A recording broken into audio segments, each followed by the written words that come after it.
Le liquide rouge les attire comme des mouches. Avec un faux sang inoffensif pour l'homme et les autres insectes, des scientifiques basés en Suède espèrent porter un coup mortel aux moustiques et au paludisme.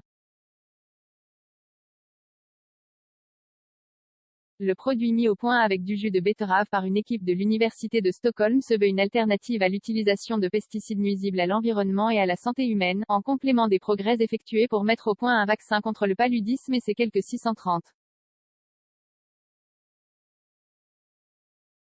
000 morts en 2020. Une molécule spécifique combinée avec des toxines. La malaria a la particularité vicieuse de non seulement rendre les gens très malades, mais aussi de faire que les moustiques sont davantage attirés par les personnes infectées, facilitant la contagion en répandant le parasite provoquant la maladie.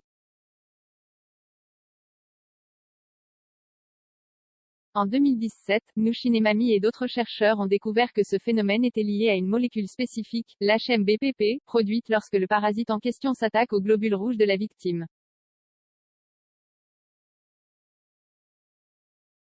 Si nous ajoutons cette molécule à n'importe quel liquide, nous le rendons très attirant pour les moustiques, explique la scientifique.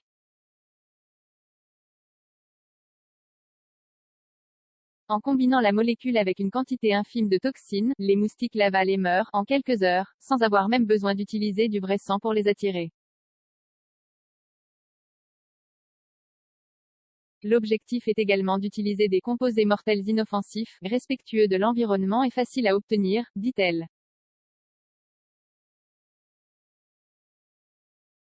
Alternative aux pesticides pour Lechiniatowicz, qui a cofondé la société Molecular Attraction, qui développe le produit, la méthode est considérablement plus efficace et moins nuisible que les immenses quantités de pesticides épandus pour neutraliser les moustiques, souvent dangereuses pour l'environnement ou la santé.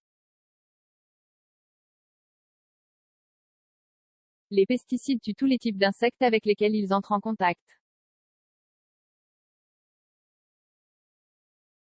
Ici, même dans des milieux très denses comme la jungle ou les zones tropicales remplies d'insectes, nous choisissons ce dont on veut se débarrasser, explique-t-il.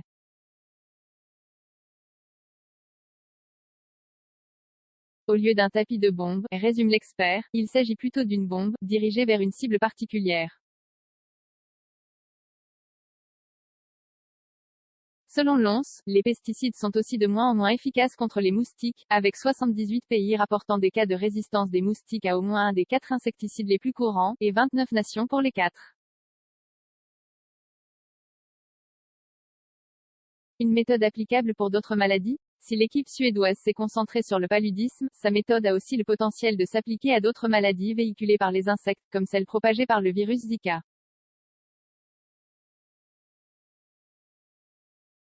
Le grand défi va désormais être de transposer la technique à grande échelle, hors laboratoire.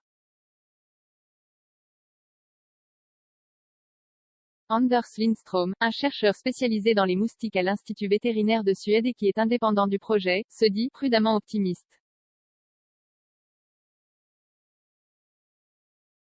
Le problème c'est toujours de passer à grande échelle, les territoires qui doivent être couverts par ce type de piège pour qu'ils soient efficaces sont immenses, dit-il à l'AFP.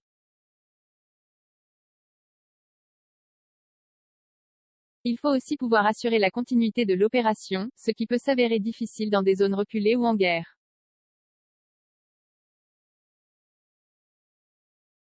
Le chercheur pense néanmoins que la méthode peut être très efficace, notamment en conjonction avec d'autres techniques.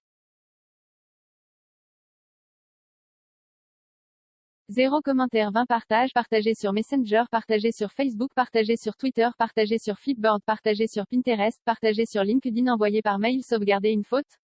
Imprimé.